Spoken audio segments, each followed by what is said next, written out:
CCTV გახდა განუყოფელი ინსტრუმენტი დაკარგული პირების საქმეების გამოძიებაში. სათვალთვალო სისტემები იძლევა მნიშვნელოვან ინფორმაციას დაკარგული პირების ბოლო ცნობილ გადაადგილებებზე, რაც გამოძიებლებს აძლევს საშუალებას აღადგინონ სავარაუდო მოვლენების განვითარება. მიუხედავად ამ თვალთვალის პროცედურისა, ბევრი ადამიანის ბედი კვლავ უცნობია.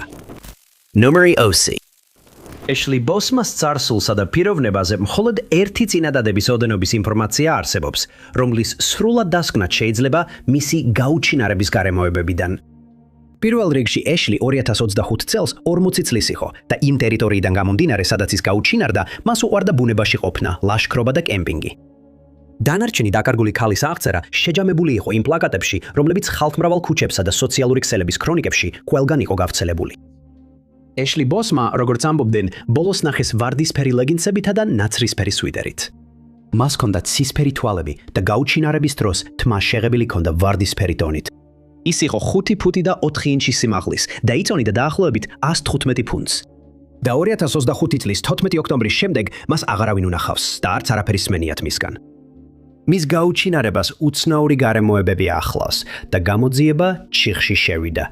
ძალიან ცოტა კვალი და არც ერთი მინიშნება არ გამოჩენილა. Ashley-ს გაუჩინარების ქრონოლოგია იმ დღეს დაიწყო ვანკუვერის კუნძულზე, ბრიტანეთის კოლუმბიაში, კანადაში. აქ ქალი თევზაობაზე წავიდა, თუმცა დეტალურად არ არის მითითებული, ვისთან ერთად იყო ის, თუ საერთოდ ვინმესთან. დადასტურდა, რომ მოგზაურობა Cumberland-ში შედგა, სადაც Ashley გავრცელებული ინფორმაციით ბანაკი გაშალა კომოქსის ტბასთან, რომელიც მდებარეობს 24 ჰექტარიან Cumberland-ის ტბის პარკში. Reservati სთავაზობს ქრიშის სანაპიროებს, საცურაო ტივტივას, კემპინგს, 14 მომსახურე ადგილს ჯგუფურ კემპინგს, ნავსადგურს, ნავმისადგომს, საფეხმავლო ბილიკებს და 34-მდე არამომსახურე ადგილს. პარკში ასევე ბინადრობენ შავი კუდიანი ირემი, რუზველტის ირმები, კუგარები და შავი დათვები, რის გამოც კემპერებს თხოვენ ყველა საკვები ცხოველებისთვის მიუწვდომელ კონტეინერებში შეინახონ. 4 დღის განმავლობაში, სანამ Ashley გაუჩინარდებოდა, იგი დაფიქსირდა სათვალთვალო კამერებზე, როდესაც შედიოდა დაუკონკრეტებულდე. ამ სურათმა სამართალდამცველებსა და საზოგადოებას მისცა ახალი წარმოდგენა იმის შესახებ, თუ როგორ გამოიყურებოდა Ashley მისი გაუჩინარების პერიოდში. შავი დათვები ხშირად ხვდებიან ამ პარკების სტუმრებს. მიჩნეულია, რომ ტბასთან ბანაკის გაშლის შემდეგ Ashley შესაძლოა შევიდა ახლომდებარე ბილიკებიდან ერთ-ერთზე, თუმცა გამონძიებლებს ზუსტად არ შეუძლიათ თქვან, რომელი ბილიკით შეიძლებოდა ევლო. ესევე გამოითქვა ვარაუდი, რომ შესაძლოა ვიღაცამ წაეყვანა ან უცნობ ადგილამდე მივიდა ფეხით. მისი გაუჩინარების გარემოებები სამართალდამცველებისთვის უცნობია და ისინი ყველა შესაძლებლობას განიხილავენ. 2 დღის განმავლობაში რომ ვერ დაუკავშირდა, მისმა დედამ სენდიმ მისი გაუჩინარების შესახებ ინფორმაცია კანადის სამეფო ცხენოსან პოლიციას მიაწოდა. უკვე 6 თვეა გასული და გამომძიებლები ყველა შესაძლო კვალს ამოწმებენ, პარალელურად კი აქტიურად იძიებენ მის საქმეს. მისმა ახლობლებმა მას შემდეგ GoFundMe შექმნეს, რათა ჯილდოსთვის თანხა შეაგროვონ იმ ინფორმაციისთვის, რომელიც Ashley Bosma-ს ადგილსამყოფელის დადგენაში დაეხმარებათ. ოჯახი მიიჩნევს, რომ ჯილდოს შეთავაზება შეიძლება წაახალისოს ისინი, ვისაც რაიმე ინფორმაცია აქვს, გამოვიდნენ წინ და დაეხმარონ მათ დაკარგული ნათესავის პოვნაში. ოჯახი კომოქსის რაიონში არ ცხოვრობს, რის გამოც მათ უწევთ სახლებს შორის მგზავრობა და საცხოვრებლის პოვნა, რაც ხარჯებს ზრდის.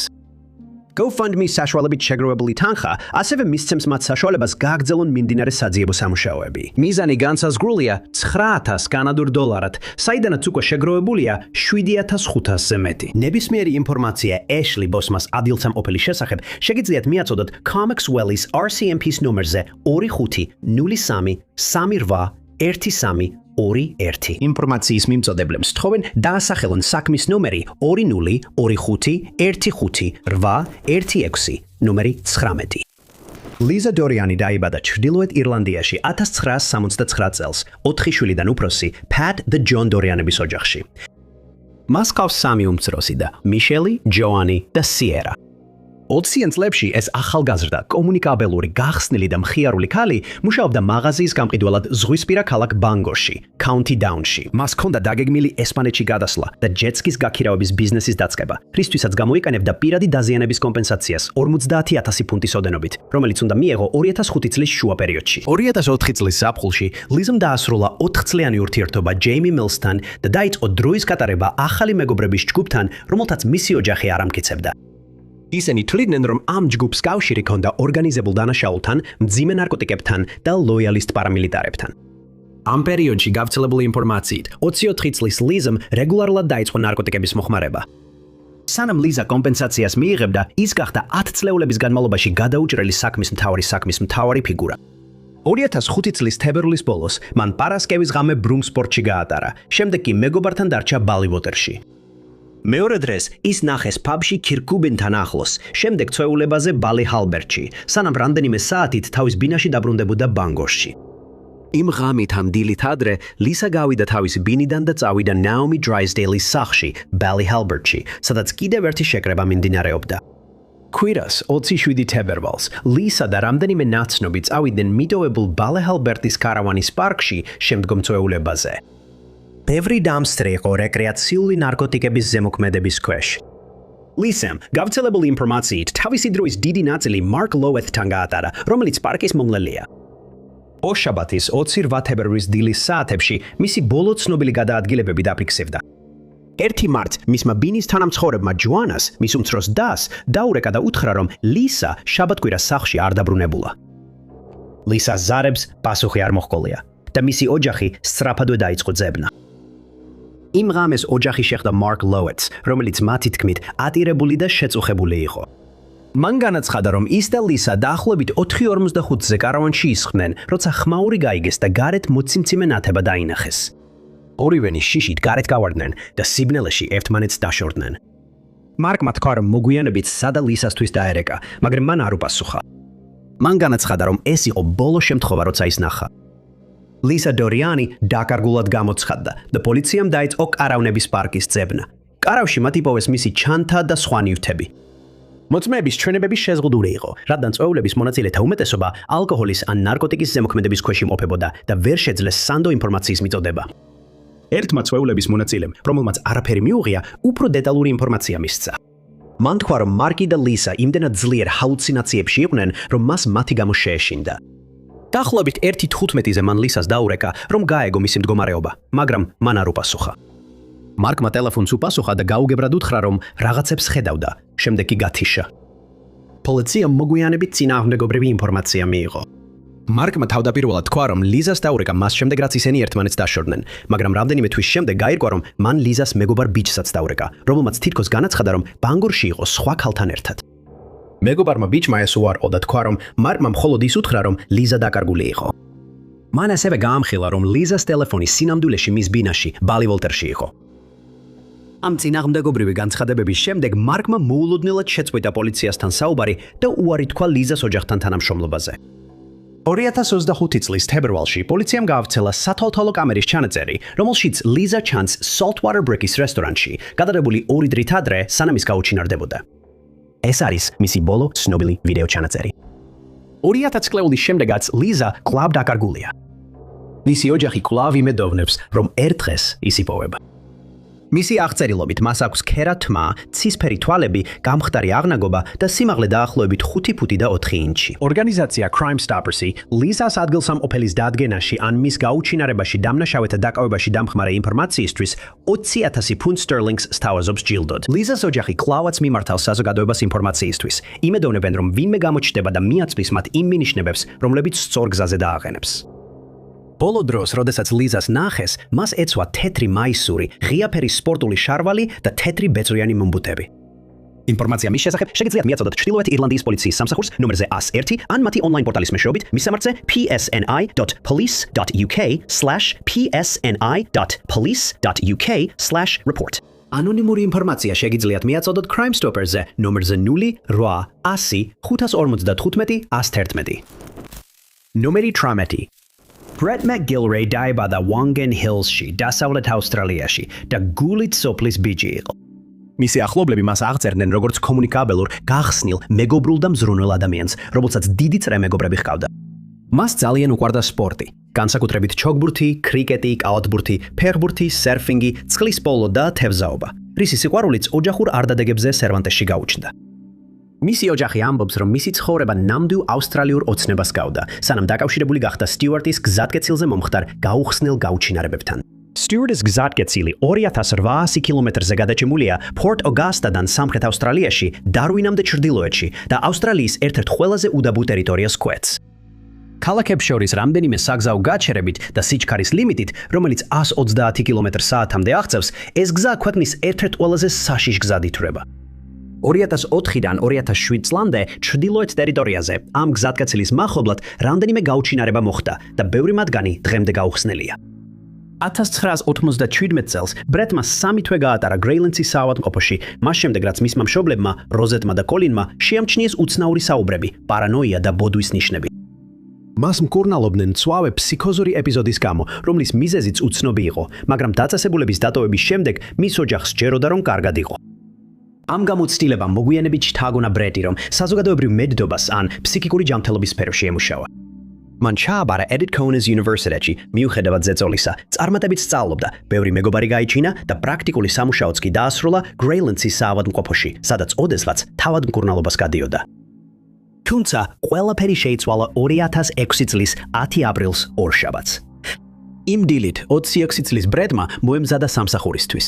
დედას უთხრა, რომ შესაძლოა ჩვეულებრივზე გვიან დაბრუნებულიყო სახლში და დილის 6:40 საათზე თეთრი Toyota Camry-ით წავიდა. მასთან ჰქონდა ტელეფონი, საფულე, ჩანთა და ეცვა მედდის ფორმა, რადგან კლერმონტში, ბეთესდას საავადმყოფოში მორიგეობაზე მიდიოდა. იმავე დღეს როზამ აღმოაჩინა შეტყობინება ავტომასუხზე, Edith Cohen's უნივერსიტეტიდან, სადაც ბრეტს ახსენებდნენ, რომ უფროსისთვის ეცნობებინა, თუ მედდის პრაქტიკაზე არ მივიდოდა. ის ნერვიულობდა, მაგრამ იფიქრა, რომ შესაძლოა საავადმყოფოს მის დასწრებაზე ჩანაწერი არ ქონდა გაკეთებული. შემდეგ კოლინმა შენიშნა, რომ ბრეტს მაცივაში დარჩა თავისი ლითიუმის კარბონატის მედიკამენტი. თავდაპირველად მათ იმედი ჰქონდათ, რომ მან უბრალოდ გამოტოვა ერთი დოზა, ან მეგობრებთან ჩასული, მაგრამ მრავალჯერადი უპასუხო ზარებისა და უძილო ღამის შემდეგ ისინი პოლიციაში განაცხადეს მის გაუჩინარებაზე. პოლიციამ შეამოწმა ბრეტის სატელეფონო ჩანაწერები და გაიგო, რომ მისი ტელეფონი მაშინვე გამოირთო, როგორც კი სახლიდან გავიდა.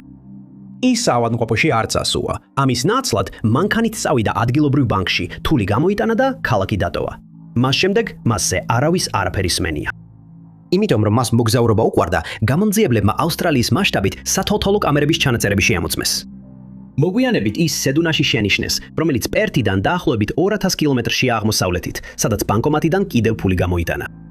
5 წლის განმავლობაში მისი ანგარიშიდან თანხის გატანა გრძელდებოდა, სანამ მთლიანად არ დაიცალა.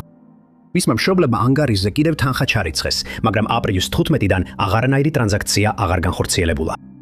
პარკის რეინჯერმა მოგვიანებით განაცხადა, რომ ბრეტი ნახა დიდ პარასკევს ლურიტას გზაზე, Kings Canyon-ის მახლობლად, ჩრდილოეთ ტერიტორიაში. ის გზიდან მოშორებით ეძინა და თქვა, რომ მანქანის პოვნა უჭირდა. მან რეინჯერს თავისი სახელი უთხრა და თქვა, რომ სახლში მიდიოდა. რეინჯერმა თქვა, რომ ის ფიზიკურად კარგად გამოიყურებოდა, მაგრამ დაბნეული ჩანდა. ამიტომ ჰერმანსბერგის პოლიციას დაუკავშირდა. როდესაც ეს ინფორმაცია ბრეტის გაუჩინარების საქმეს დაუკავშირეს, პოლიციამ საგზაო ბლოკპოსტი დააფენა, მაგრამ ის უკვე წასული იყო. აპრილის 26-ში სატვირთო მანქანის მძღოლმა შეტყობინება გააკეთა მიტოვებულ Toyota Camry-ზე, ნომრით 8CI766 სტიუარტის გზატკეცილზე, შეტევის რეგიონში. ეს ბრეტ ჰერმანის მანქანა იყო. შიგნით პოლიციამ აღმოაჩინა სავსე საწვავის ავზი, გასაღებები ანთების საკეთში, ბრეტ ჰერმანის საფულე და მისი ტელეფონი. ერთადერთი რაც აკლდა, იყო ბრეტ ჰერმანი და მისი შავი ჩანთა. საწვავის ქვითარი აჩვენებდა, რომ ბრეტ ჰერმანი ალის სპრინგსში იყო 15 აპრილს. პოლიციამ კი საჰაერო და სახმელეთო ძებნა ჩაატარა, მაგრამ სხვა კვალი ვერ იპოვეს. ბრეტ ჰერმანის გაუჩინარება დღემდე გაუხსნელია. მისი ოჯახი ამბობს, რომ გაუჩინარებამდე რამდენიმე დღით ადრე არავის შეუმჩნევია რაიმე უჩვეულო, რაც ამ საქმეს მოულოდნელად, გაუთვალისწინებლად და სრულიად მის ხასიათს შეუსაბამოდ აქცევს. ბრეტ მეკგილრეი აღწერილია როგორც თეთრკანიანი მამაკაცი, ლურჯი თმითა და ყავისფერი თვალებით.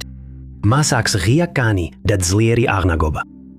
ამბობენ, რომ მისი სიმაღლეა 5 ფუტი და 7 ინჩი და მიიჩნევა, რომ გაუჩინარებისას მას თან ჰქონდა პატარა შავი ზურგჩანთა. ინფორმაციის მიწოდება შეგიძლიათ Crime Stoppers ნომერზე 1-800-30. ესვე შეტყობინებების გაგზავნა შესაძლებელია online მისამართზე nsw.crimestoppers.com.au. ნომერი 17. 1933 წლის 11 მარტს ფერმინ დელგადო პინტო დაიბადა პერუში, სადაც იგი თავმდაბლად იზრდებოდა და მუშაობდა ველებზე. ვინც მას იცნობდა, აღწერდა როგორც კეთილ, მეგობრულ, ოჯახზე ორიენტირებულ და მხიარულ ადამიანს. რადგანაც იგი სანაპიროსთან ახლოს ცხოვრობდა, მას უყვარდა ზღვა და თევზაობა. მიუხედავად ასაკისა, ის დამოუკიდებელი დარჩა და სიამოვნებით სეირნობდა დიდხანს, ყოველთვის დახმარების გარეშე ბრუნდებოდა სახლში. მას არ ჰქონდა დადასტურებული ჯანმრთელობის პრობლემები, დემენცია ან კოგნიტიური დარღვევები. 2011 წელს ფერმინმა პერუდან ჩილეში გადმოსვლა გადაწყვიტა, რათა თავის ქალიშვილებსა და შვილიშვილებთან ახლოს ყოფილიყო და დასახლდა სანტიაგოს პენია ლომას კომუნაში. 2018 წლის მარტში მისმა ერთ-ერთმა ქალიშვილმა და მისმა მეუღლემ სიურპრიზად დაგეგმეს მოგზაურობა ლიმაში, პერუში, მათი ქორწინების 25 წლის თავის აღსანიშნავად. დერმანმა გაიგო ამის შესახებ და დაჟინებით მოითხოვა წასვლა, რათა თავადაც მოენახულებინა ოჯახი. იმიტომ რომ დერმანის ბილეთი ბოლო წუთს ცალკე შეიძინეს, მას ჩილეში მარტო დაბრუნება მოუწია. მისი ოჯახი ასაკის გამო ღელავდა, მაგრამ ავიაკომპანიის თანამშრომელმა დაარწმუნა ისინი, რომ პერსონალი დაეხმარებოდა მას აეროპორტში, მათ შორის თვითმფრინავიდან ჩამოსვლასა და ბარგის მიღებაში. ლიმაში 2 კვირის შემდეგ დერმანი დაბრუნების რეისზე ავიდა, რომელიც დაგეგმილი იყო არტურო მერინო ბენიტესის საერთაშორისო აეროპორტში 2 აპრილს საღამოს 7 საათზე დაფრენილიყო. ჩილეში ნათესავები მეოთხე გასასვლელ კარტთან ელოდნენ მის შესახვედრად, მაგრამ ყველა მგზავრის გასვლის შემდეგ დერმანი არ გამოჩენილა. როდესაც ოჯახმა აეროპორტის თანამშრომლებს დახმარებას თხოვა, უთხრეს რომ დაეცადათ და არ შეუშვეს მათ შეზღუდულ ზონებში. თანამშრომლებმა კი არც კი დაადასტურეს, ჩამოფრინდა თუ არა თვითმფრინავი. დერმანს მობილური ტელეფონი არ ჰქონდა, ამიტომ ვერავინ დაუკავშირდა მას. მისი ქალიშვილი, რომელიც მოგვიანებით ლიმადან ჩამოფრინდა, აღმოაჩინა რომ ის კვლავ დაკარგული იყო. ნათესავები გაიყვნენ და თვითონ დაიწყეს ტერმინალის ჩხრეკა. ერთმა ტაქსის ზონაში ამოწმა, მაგრამ იქიდან გააძევეს. ისინი ესევე ესაუბრნენ ჩამოსულ მგზავრებს და შეხვდნენ კოლუმბიელ ქალს, რომელმაც თქვა, რომ მასაც დაპირდნენ აეროპორტში დახმარებას, მაგრამ ეს დახმარება არასდროს მიუღია. ბოლოს ოჯახმა იპოვა პოლიციელი, რომელმაც აიძულა აეროპორტის თანამშრომლები მიეცათ ინფორმაცია. თანამშრომლებმა განაცხადეს, რომ ფეირმანის თვითმფრინავი რამდენიმე საათით ადრე ჩამოფრინდა, მაგრამ მისი ბარგის გამო პრობლემა შეიქმნა და ბარგის მიღების ადგილზე ეტლში დასვეს და უთხრეს დაელოდა. მათ თქვეს, რომ ის გაღიზიანდა და თვითონ წავიდა. ოჯახმა და ოფიცერმა ვიდეო კამერების ჩანაწერები მოითხოვეს, მიუხედავად თანამშრომლების წინააღმდეგობისა. ვიდეო ჩანაწერმა აეროპორტის ვერსიას ეწინააღმდეგებოდა.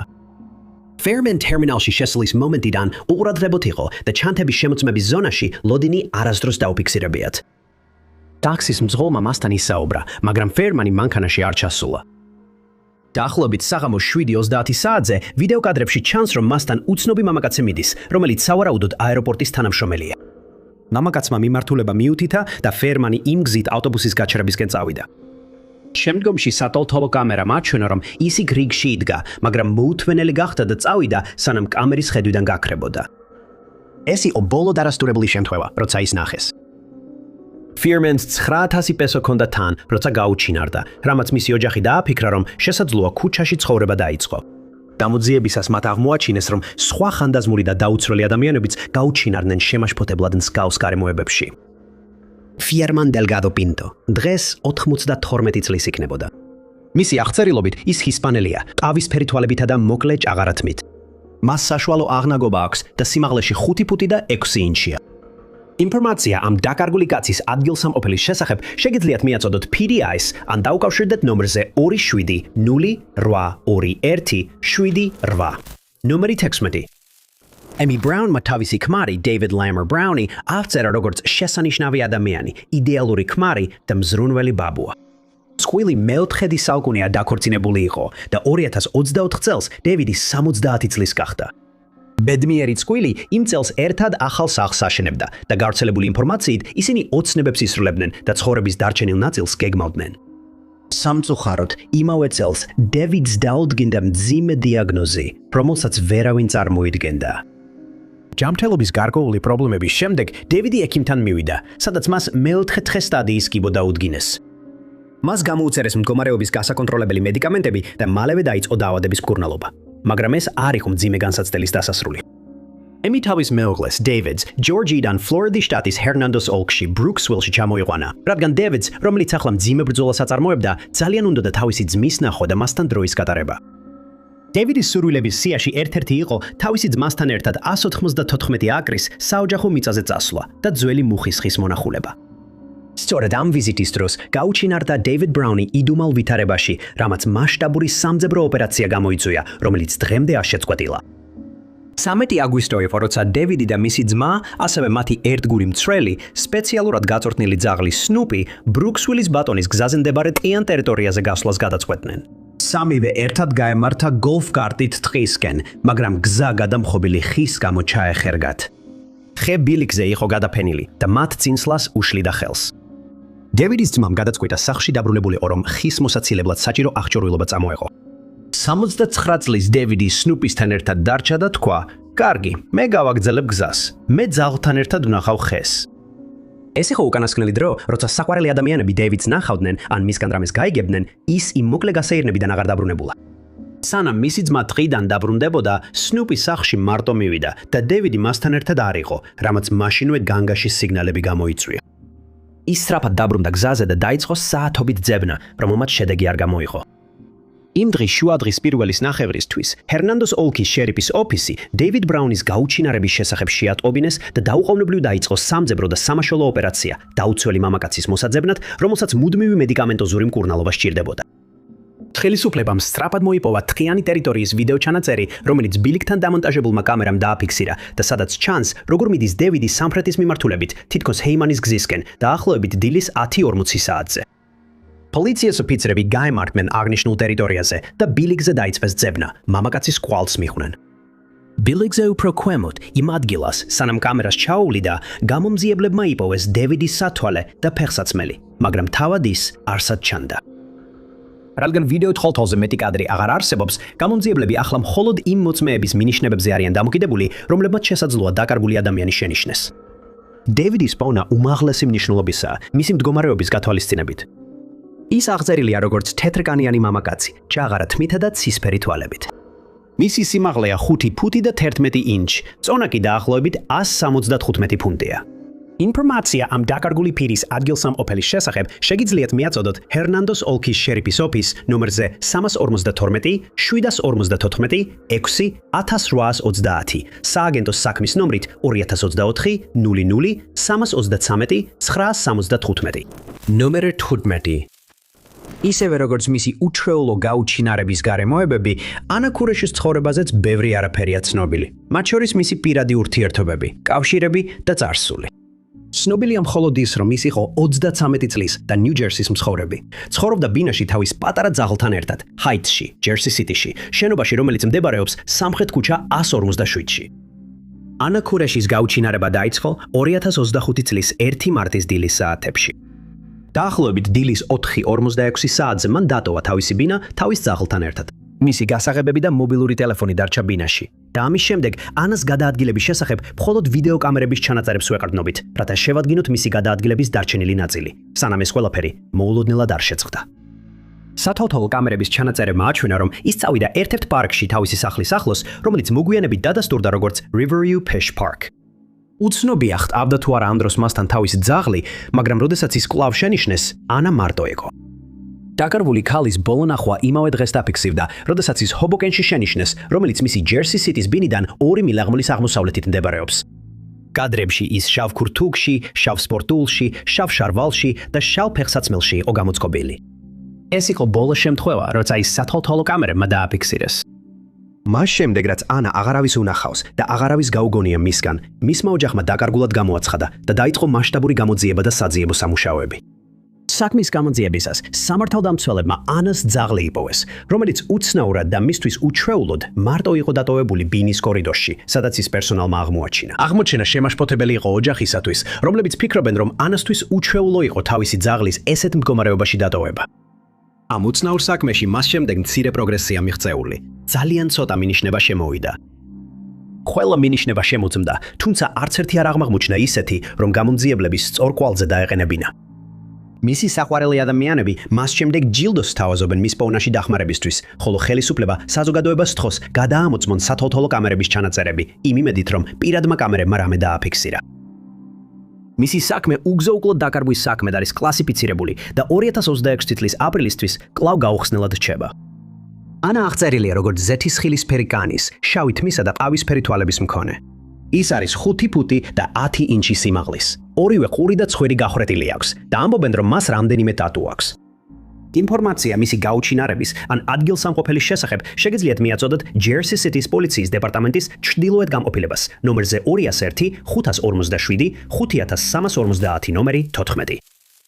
Charlene Hobbsy დედა და შვილი და ბევრის მეგობარი. მის პირად ცხოვრებაზე ან წარსულზე ბევრი არაფერია ცნობილი. ამბობენ, რომ ის 36 წლის იყო, როდესაც გაუჩინარდა და ცხოვრობდა რივერსაიდში, კარდიფში. შარლინის გაუგებარი გაუჩინარების მოვლენების ქრონოლოგია იწყება 2024 წლის 19 ივლისს, იმ დღეს, როდესაც ის ბოლოს ნახეს და კონტაქტი ჰქონდა თავის საყვარელ ადამიანებთან.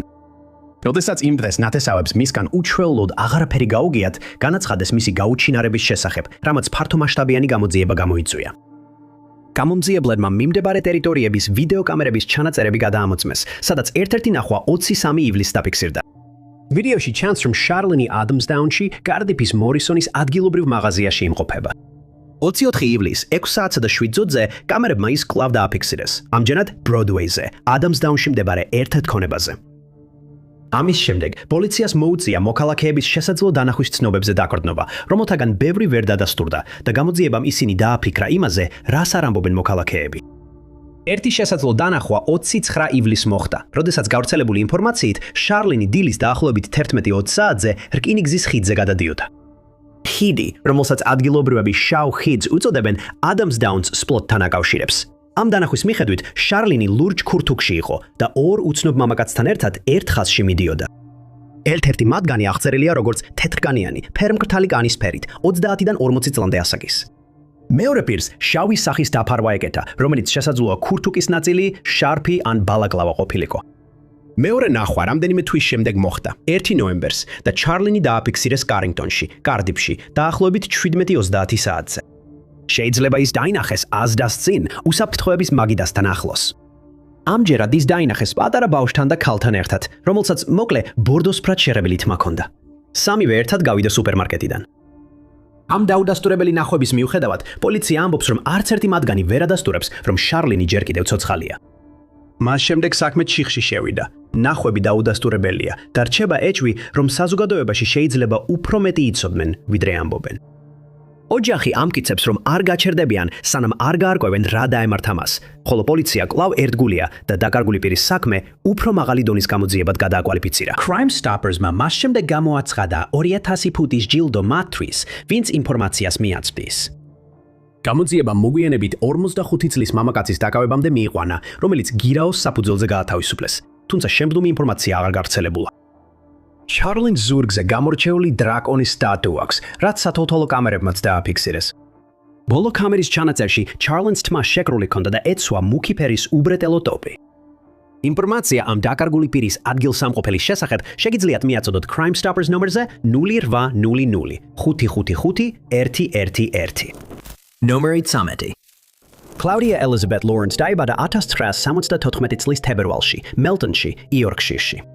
ის სწავლობდა კერძო სკოლაში, იორკის გოგონათა კოლეჯში და მოგვიანებით დაესწრო კულინარიულ კოლეჯს, სადაც შეფ-მზარეულად კვალიფიცირდა. ის მუშაობდა რესტორნებსა და სასტუმროებში იორკის მასშტაბით, მაგრამ სამზარეულოში გატარებულმა ხანგრძლივმა საათებმა მას ოჯახისა და მეგობრებისთვის ცოტა დრო დაუტოვა. 2006 წელს კლაუდია გახდა შეფი იორკის უნივერსიტეტის გუდრიკის კოლეჯში. ამ სამსახურმა მას საშუალება მისცა 2007 წელს საკუთარი სახლი ერინდა, პატარა ტერასული კოტეჯი ჰემორდში, სამუშაოდან დაახლოებით 3 მილში. დამსაქმებელმა ის სანდო თანამშრომლად დაახასიათა და იქ გადასვლის შემდეგ საღამოებს ატარებდა ნაგს ჰედის პაბში და ზოგჯერ ისონებდა კვიპროსში, სადაც სამუშაო შესაძლებლობებს იკვლევდა.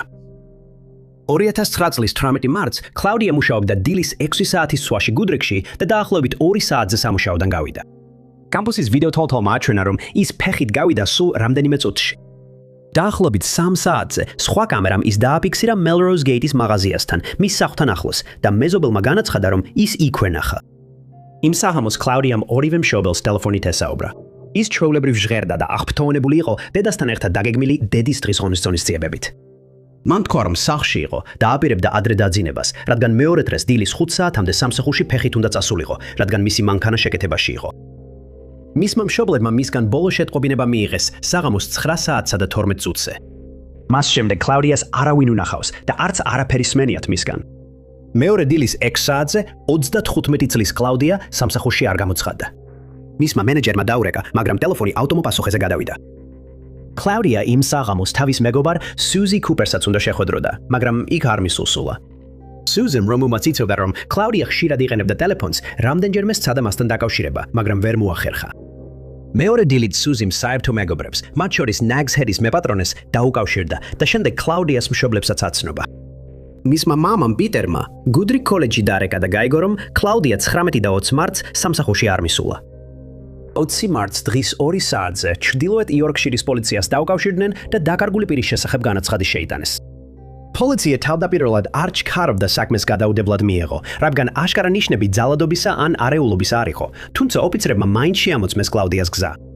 5 კვირის შემდეგ საქმე მაღალი პროფილის გამოძიებად გადაკვალიფიცირდა, რადგან გაჩნდა ეჭვი, რომ სერიოზული დანაშაული მოხდა. ერთ-ერთმა მნიშვნელოვანმა სათვალთვალო კამერის ჩანაწერმა აჩვენა უცნობი მამაკაცი, რომელიც კლაუდიას სახლის უკანა შესახვევში დაყუნდა. მაგრამ მიუხედავად არაერთი მოწოდებისა, მისი იდენტიფიცირება ვერ მოხერხდა. Nags Head-ის 4 მუდმივი სტუმარი მოგვიანებით დააკავეს, მაგრამ სამეფო პროკურატურის სამსახურმა მათ წინააღმდეგ ბრალის საყენებაზე უარი თქვა მტკიცებულებების ნაკლებობის გამო. Claudia Lawrence-ის გაუჩინარების საქმე კვალავ გადაუჭრელია და ვისაც რაიმე ინფორმაცია აქვს, სთხოვენ დაუკავშირდეს ჩრდილოეთ იორკშირის პოლიციას ნომერზე 101 ან Crime Stoppers ნომერზე 08-155-111. Number Tormenty.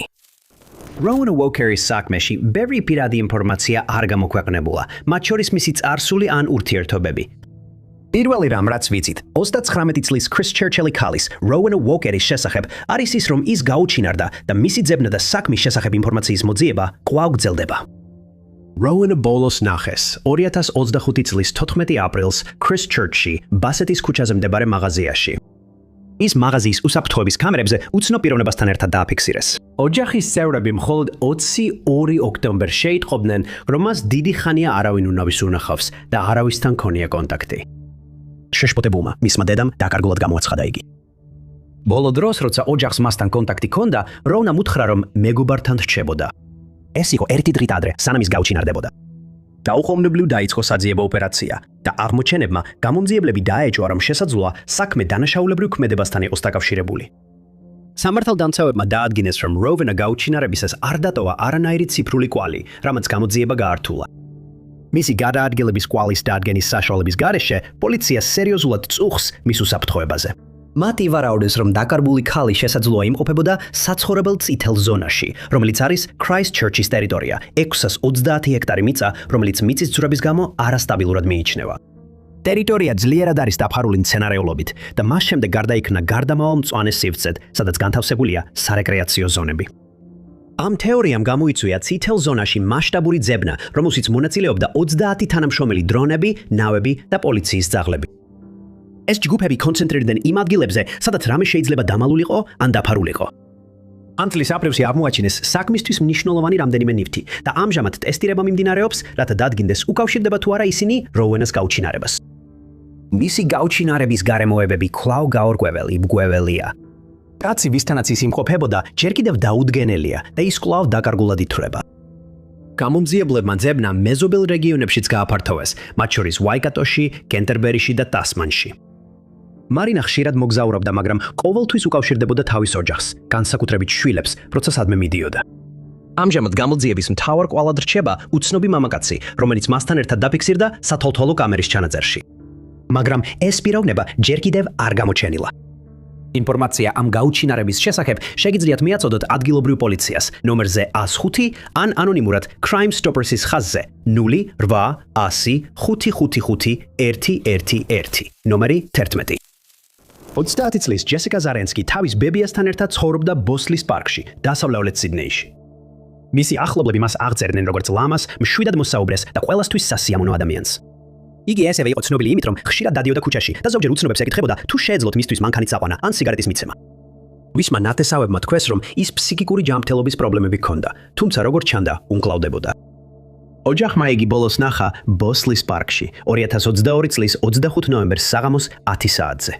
ამის შემდეგ ის გაუჩინარდა და მხოლოდ იშვიათად ჩნდებოდა სათვალთვალო კამერებზე. პირველი დადასტურებული ნახვა მოხდა 3 დღის შემდეგ, 28 ნოემბერს საღამოს 8 საათსა და 35 წუთზე. ვიდეო კადრებზე ის ჩანდა, როგორ მიდიოდა სამხრეთისკენ ზადროს ავენიუზე, ბოსლის პარკში.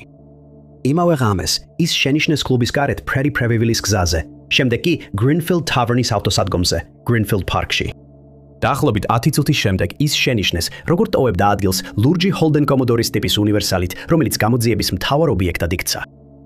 პოლიციამ მანქანა უსაფრთხოების კამერების ჩანაწერებით დაადგინა დილის 9 საათამდე, როცა ის შენიშნეს Emplis ბენზინგასამართ სადგურზე Horsley Park-ში. 40 წლის მამაკაცი, რომელიც მოგვიანებით Paul Jones-ად იქნა იდენტიფიცირებული, გადმოვიდა მანქანიდან და ბენზინი ჩაასხა. მან ჯესიკა იმ ხამით გაიცნო და მანამდე მასთან არანაირი კავშირი არ ჰქონია. ჯონსი შევიდა მაღაზიაში და იყიდა სიგარეტი და 2 ბოთლი გაზიანი სასმენი. სათოლთოლო კამერამ დააფიქსირა, რომ მგზავრის სავარძელში იჯდა ვიღაც, რომელსაც ეცვა ნარინჯისფერი ზედა, სავარაუდოდ ჯესიკა, რომელიც მანამდე იმავე ტანსაცმელში ნახეს. გამომძიებლებმა ასევე შენიშნეს თორი, რომელიც ჩაჭედებული იყო მგზავრის კარში და რომელიც მანქანის ადრინდელ ჩანაწერებში არ ჩანდა. მეტი ვიდრე 1 საათის შემდეგ იგივე მანქანა დაფიქსირდა დასავლეთის მიმართულებით დიდ დასავლეთის გზატკეცილზე, მაგრამ ეხლა მგზავრის სავარძელი ცარიელი იყო. 2023 წლის ნოემბერში გამომძიებლებმა განაცხადეს, რომ ჯონსი იპოვეს და მანქანას სასამართლო ექსპერტიზა ჩაუტარეს, მაგრამ სასარგებლო მტკიცებულება ვერ აღმოაჩინეს. ჯონსი დაისახა როგორც გამოძიებისთვის საინტერესო პირი, თუმცა სათოლთოლო კამერის ჩანაწერის გარდა არანაირი მტკიცებულება არ არსებობს, რომ მას ჯესიკასთვის ზიანი მიუყენებია. ჯესიკა ზარენსკის გაუჩინარება კვლავ საეჭვო და გაუხსნელი რჩება. გამომძიებლები კი შესაძლო დანაშაულებრივ ქმედებას განიხილავენ. ის აღწერილია როგორც თეთრკანიანი, ქერათმით, გამხდარი აღნაგობის და სიმაღლეში 5 ფუტი და 6 ინჩი. მას აქვს ტატუები, მარჯვენა საჩვენებელ თითზე, მარცხენა მაჯის შიგნით და კისრის უკანა მხარეს. ბოლოს ის ნახეს ნარინჯისფერი ზედით, შავი ლეგინსებით და ბრტყელი ფეხსაცმელებით. ვინც რაიმე ინფორმაციას ფლობს, შეუძლია დაუკავშირდეს Fairfield-ის პოლიციას ან Crime Stoppers ნომერზე 1-800-30. $500,000 ჯილდო დაწესებულია ინფორმაციაზე, რომელიც ჯესიკას ადგილსამყოფელის დადგენას შეუწყობს ხელს. ნომერი 10.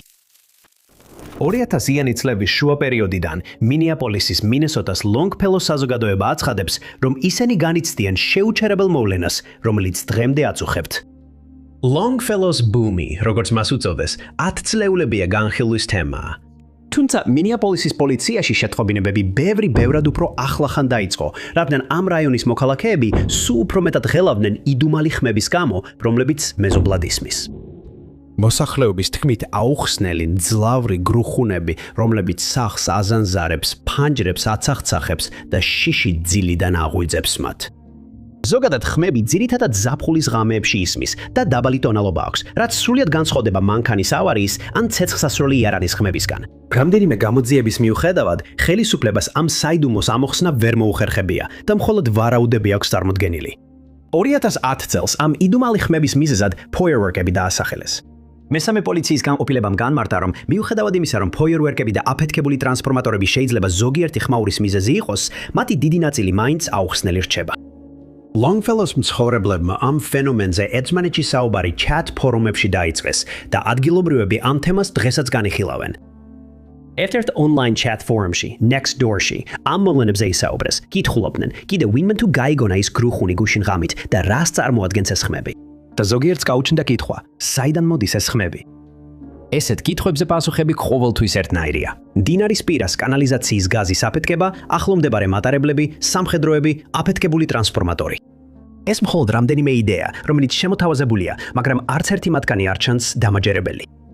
ქალაქის საბჭოს წევრები, ჯანდაცვის დეპარტამენტი, პოლიციის დეპარტამენტი, ფედერალური საგამოძიებო ბიურო და ბალისტიკის ექსპერტებიც კი ცდილობდნენ გაეგოთ, რა არის ეს გრუხუნები, მაგრამ ვერ მოახერხეს. გამომძიებელი ჟურნალისტებიც ჩაერთნენ ამ ფენომენში, გამოიკვლიეს ყველა შესაძლო ვერსია, მაგრამ საბოლოოდ ხელცარიელები დარჩნენ. ტრიანგულაციის პროექტი დაიკვეთა მინეაპოლისსა და მთავარ აეროპორტს შორის, რათა ხმაურის წყარო დაედგინათ. მაგრამ ჩვენი საუკეთესო მონიტორინგის ტექნოლოგიების მიუხედავად, წყარო კვლავ უცნობია. როდესაც ამდენი სხვადასხვა სექტორი ვერ ახერხებს მიზეზის დადგენას, Longfellow's გრუხუნები კიდევ უფრო შემაშფოთებელი და იდუმალი ხდება. საბჭოს წევრი Andrew Johnson-ი ასევე თავდადებულია ამ შემაშფოთებელი ხმების მიზეზის დადგენაში. ის ხშირად მიმართავს Longfellow's მოქალაქეებს და აცხადებს, რომ საბჭომ იცის იმ ძლიერი ხმების შესახებ, რომლებიც ისმის და ისინი იძიებენ ამ საკითხს. 2018 წელს მან Facebook-ზე პოსტი გამოაქვეყნა, სადაც აღნიშნა, რომ სახანძრო ბრიგადებიც კი გაგზავნეს, მაგრამ არაფერი აღმოაჩინეს. ჯონსონი იუწყება, რომ მიუხედავად იმისა, რომ ეს ფენომენი წლებია მეორდება, როგორც ჩანს, არავის უნახავს მისი წყარო. თუმცა, ამინდის პირობები წყაროდ გამორიცხეს. ადგილობრივ ხელისუფლებას არც დინამიტის გამოყენების შესახებ მიუღია შეტყობინება ამ ტერიტორიაზე და არც რაიმე მტკიცებულება არსებობს, რომ ასაფეთქებლებს რეალურად აფეთქებენ. სხვა თეორიებში შედის საიდუმლო, ნორადის ფრენები ან ახლომდებარე მდინარის ქვეშ არსებული გეოლოგიური ნაპრალი. მაგრამ კიდევ ერთხელ, მტკიცებულებები ძალზე მწირია. ნომერი 9. აღმოსავლეთ სომხურისა და სომხურის გამიჯნა უბელოდ შემთხვევით წარმოშობილი კონცეფცია არ არის. ეს გააძლიერა ხაჩატურ აბოვიანმა, პედაგოგმა, მეცნიერმა, მწერალმა, პოეტმა და ფილოსოფოსმა თავისი მთავარი ნაშრომით სომხეთის ჭრილობები. ხანამედროვე სომხური ლიტერატურის მამად მიჩნეული აბოვიანი 1809 წელს დაიბადა პატარა სოფელ კანაკერტში, ბაღარიანების ოჯახის შთამომავალი. ერთ-ერთი იმ 5 სომხური ოჯახისა, რომლებიც ამ რეგიონს მართავდნენ. სასულიერო განათლებით დაღლილმა აბოვიანმა დატოვა სამღვდელო სწავლება და გადავიდა თბილისში, რათა სომხეთმცოდნეობა და ენები ესწავლა.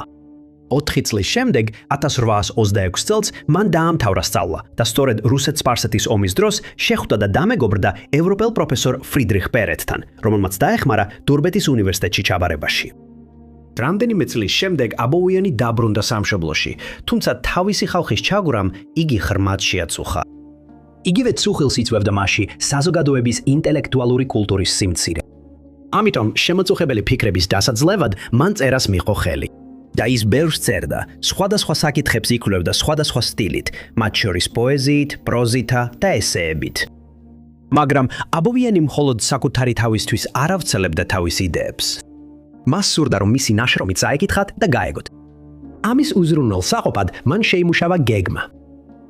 დაწერა იმ აუდიტორიის ენაზე, რაც ამ შემთხვევაში იყო სასაუბრო სომხური და არა კლასიკური. სომხეთის ჭრილობები. ამ იდეის შედეგი იქნებოდა, რომელიც 1851 წელს დაიწერა და სიკვდილის შემდეგ 1858 წელს გამოიცა. მაგრამ არავინ იცის, როდის ან როგორ გარდაიცვალა აბოვიანი, რადგან 1858 წელს 38 წლის ასაკში ის საიდუმლოდ გაუჩინარდა, რაც საბოლოოდ მის ნამუშევრებს ჩრდილს აყენებს. იმ წელს 14 აპრილს მწერალი დილით ადრე სახლიდან გავიდა ჩვეულებრივი გასეირნებისთვის, სახლში კი მეუღლე, ამელია და შვილები, ვარდენი და ადელაიდა დატოვა. საათები გავიდა, შემდეგ დღეებად იქცა, შემდეგ კი კვირებად. აუხსნელად ამელია ქმრის გაუჩინარების შესახებ პოლიციაში მხოლოდ 1 თვის შემდეგ განაცხადებს. როდესაც გავრცელდა ინფორმაცია, რომ დიდი მწერალი საიდუმლოდ გაუჩინარდა, საზოგადოებაში პანიკა ატყდა. მაგრამ მრავალრიცხოვანი ძებნის მიუხედავად აბოვიანის კვალი ვერ აღმოაჩინეს. ცნობილი იყო, რომ მწერალს აბოვიანს ხავდა როგორც სპარსელი, ასევე თურქი მტრები, რაც მისი საკამათო ნაწერების პირდაპირ შედეგი იყო. ამ ნაწერებმა პატრიოტიზმი გააღვიძა იმ სომხებში, რომლებიც სპარსეთისა და რუსეთის მმართველობის ქვეშ ცხოვრობდნენ. სამწუხაროდ არავინ, მათ შორის ისტორიკოსები და ექსპერტები, არ იცის რა დაემართა აბოვიანს იმ დილით. ის სახლიდან გავიდა და აღარ დაბრუნებულა. მისი გაუჩინარება დღემდე ამოუხსნელად რჩება. კლასიკური შემთხვევაა, როცა პაზლის ყველა ნაწილი არ გაქვს. Kacheter აბოვიანმა დაწერა რომანები, მოთხრობები, პიესები და მხატვრული ნაწარმოებები. მან ესევე შექმნა ლექსები და იგავები და იყო პირველი სომეხი მწერალი, რომელმაც ბავშვებისთვის ლიტერატურა დაწერა. მისი პოეზია სავსე იყო სატირით, რომელიც ხშირად აკრიტიკებდა ბიუროკრატიას. ის თვლიდა, რომ თითოეულ ადამიანს აქვს განვითარების უნარი, რაც მისი განათლების სისტემის რეფორმირების მცდელობებთან ერთად მას აშორებდა სომხურ establishments. მაგრამ მან მნიშვნელოვანი როლი ითამაშა აღმოსავლეთ სომხური ლიტერატურის განვითარებაში, მიუხედავად იმისა, რომ მისი ნამუშევრების დიდი ნაწილი მხოლოდ მისი გაუჩინარების შემდეგ გამოქვეყნდა. Number V. შემზარავი გუგუნი არის ფენომენი, რომელიც დღემდე ბევრ ადგილას იწვევს შეშფოთებას. იმდენად, რომ მის გამო შეიქმნა მონაცემთა ბაზა, სახელად მსოფლიო გუგუნის რუკისა და მონაცემთა ბაზის პროექტი. ყველაზე ცნობილი და დოკუმენტირებული შემთხვევაა ტაოსის გუგუნი, რომელმაც ტაოსის, ნიუ-მექსიკოს მცხოვრებლები შეაწუხა. ერთი კვლევის მიხედვით, ამ რაიონში მოსახლეობის მხოლოდ 2% შეეძლო სინამდვილეში ამ სიხშირის გაგონება. 2006 წელს ახალზელანდიაში ჩაწერეს აკლენდში გაგონილი გუგუნის რამდენიმე ჩანაწერი. ამ აუხსნელი ხმების კიდევ ერთი პოპულარული მაგალითია უინძორის გუგუნი, რომელიც 2011 წლის ბოლოს უინძორის, ონტარიოს მცხოვრებლებმა აღნიშნეს. ის აღწერეს როგორც დაბალი, მონოტონური ვიბრაცია. ვარაუდობდნენ, რომ ხმა მოდიოდა ცუგის კუნძულიდან. შემდეგ წლებში სხვა ტერიტორიებიც გახდნენ ამ უცნაური ხმების მსხვერპლი და 2023 წელს ეს იყო ამაჰი, დაირონის საგრაფოს მთავარი ქალაქი ჩრდილოეთ ირლანდიაში. იმ წელს ძილი ადვილად არ მოდიოდა მაცხოვრებლებისთვის, რომლებიც ყოველ საღამოს უნებლიეთ ხდებოდნენ ყველგან გავრცელებული ზუზუნის მსხვერპლნი, რომელიც ბნელში ისმოდა. როგორც ჩანდა, ზუზუნის წყაროს ჩვეულებრივ სავარაუდო მიზეზებთან დაკავშირება ვერ ხერხდებოდა. წინა შემთხვევებში ხმауრის დაბინძურებასა და მოძრაობას ასახელებდნენ სავარაუდო მიზეზებად, მაგრამ ომას ზუზუნი განსხვავებული იყო. სხვა შემთხვევებისგან განსხვავებით, ომას მცხოვრებლები იმდენად შეწუხდნენ მუდმივი ღამის ხმაურით, რომ მისგან თავის დასაღწევად სრულიად სხვა ქალაქში გადასვლაც კი გადაწყვიტეს. ზუზუნი, ბზუილი ან გუგუნი აქწერილია როგორც დაბალი ტონალობის გრუხუნი, რომელიც უქმად მომუშავე მანქანის ძრავს წააგავს. და მიუხედავად იმისა, რომ ყავისფერი ხმაური შეიძლება დაეხმაროს უძილობასა და შფოთვაში, ამჯერად ის უფრო გამაღიზიანებელ და შემაწუხებელ ყურადღების გადატანად იქცა. გუგუნის შეუჩერებელი ხასიათით დაღლიუმა საზოგადოებამ მოითხოვა, რომ ომა დისტრიქტის ქალაქის საბჭოს ემოქმედა. მათ დაჟინებით მოითხოვეს, რომ ცხარო უნდა აღმოჩენილიყო და აღმოჩენილიყო და აღმოფხვრილიყო. მაგრამ რამდენიც არ უნდა ეძებნათ, ადგილობრივმა ხელისუფლებამ ვერ შეძლო საბოლოო ცხაროს პოვნა. ამ საიდუმლოს გამოძიების ყველაზე დიდი პრობლემა იყო დაზარალებული ტერიტორიის ზომა. ის უბრალოდ ძალიან დიდი იყო და ამიტომ შეუძლებელი იყო ხელისუფლების წარმომადგენლების გაგზავნა ზუზუნის საძებნელად.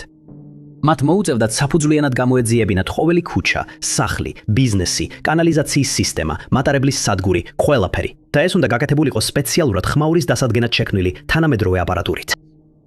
საბჭო ფიქრობდა, რომ პრობლემა შესაძლოა ამინდთან იყო დაკავშირებული. ან ეს იყო სეზონური ფენომენი, რომელიც სექტემბერში ხდება, როცა მაცხოვრებლებმა დაიწყეს ამ უცნაური ხმაურის შემჩნევა.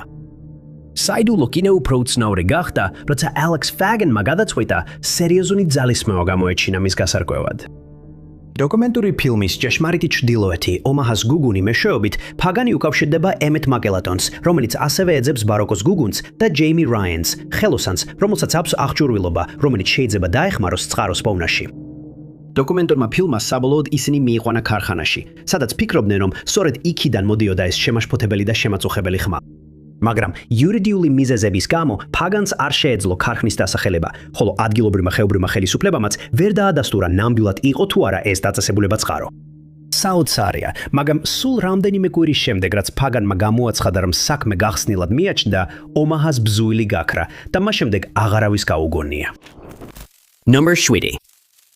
Manitobakis, Wisconsini, Loddingtonis, Michigani და Benton Harboris საზღვრებში მდებარეობს დიდი ტბების ბერმუდის სამკუთხედი, რომელიც უფრო ცნობილია როგორც მიჩიგანის სამკუთხედი. ეს საშიში ოკეანური მონაკვეთი მრავალი გაუჩინარების ადგილი გახდა. გემების, თვითმფრინავებისა და ადამიანების, რომლებიც აუხსნელად გაუჩინარდნენ და უმეტესობა მათგანი აღარასოდეს გამოჩენილა სიღრმეებიდან. მიჩიგენის სამკუთხედში დაფიქსირებული პირველი დოკუმენტირებული გაუჩინარება 1679 წლით თარიღდება, როდესაც ბეწვეულის ვაჭრობისთვის აშენებული გემი ლე გრიფინი ტბა მიჩიგანზე გავიდა. ის მიემართებოდა ფორტ ფრონტენაკისკენ, რომელიც სავაჭრო პუნქტი და სამხედრო ციხესიმაგრე იყო. გემი სავსე იყო ბეწვეულითა და მარაგით, რომლებიც ტბის სამხრეთ ნაწილში უნდა ჩაეტანათ. ლე გრიფინის მარშრუტი მიჩიგანის სამკუთხედზე გადიოდა, მაგრამ იქიდან ვეღარ გამოვიდა. სადგურზე მყოფებმა თითქმის ერთი თვე დაიცადეს, სანამ მიხვდებოდნენ, რომ ხომალდი აღარასოდეს მივიდოდა. ლე გრიფინი აღარასოდეს უნახავთ. 1897 წლის მაისში ხეთხის გადამზიდმა გემმა სახელად თომას ჰიუმი დატოვა ჩიკაგოს ნავსადგური, რომლის სატვირთო განყოფილებაც ხეთხით იყო სავსე.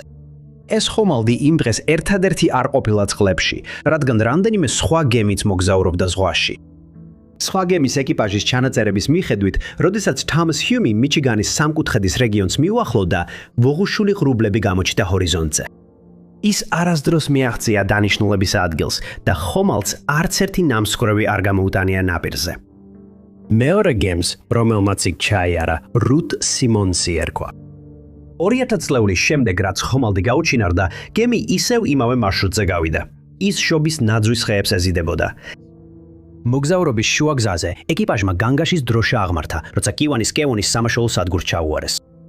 სადგურმა სამაშველო ნავები გაგზავნა, რომლებიც სწრაფად გაეკიდნენ, მაგრამ გემი თვალთახედვიდან დაკარგეს. და შემდეგ რუტ სიმონსი დაკარგულად გამოცხადდა.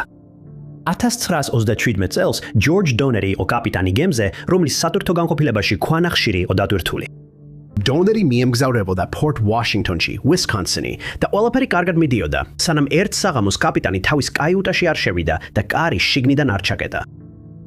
როდესაც გემი დანიშნულების ადგილს მიუახლოვდა, პირველმა თანაშემწემ დონერი გაღვიძება სცადა, მაგრამ კაიუტის კარი ჩაკეტილი დახტა და შიგნიდან პასუხი არ იყო.